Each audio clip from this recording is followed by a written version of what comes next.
Please come back. Go ahead, yeah. We understand there were some early discussions on this front involving a potential swap for Navalny and U.S. citizens. Is there anything you can say about that? I'm just not going to speak. Conversations were happening. I'm not going to speak into either internal deliberations or our work to secure the release of people held overseas. As I said, we had long called for Alexei Navalny's release.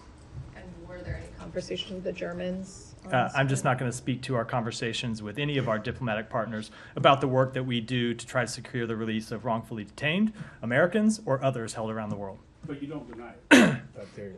I did not deny it, but I didn't confirm it. I didn't comment on it one way or the other, and you can read or not read whatever you want. Sometimes people read things into that mistakenly, but no, I didn't comment on it at all. Have you put forward any additional proposals to the Russians for the release of the Americans since that initial one you spoke about? A month or so? Our work to try to secure the release of Evan Gershkovich and Paul Whelan continues. It's something we are working on every day, trying to figure out the best way to secure their release.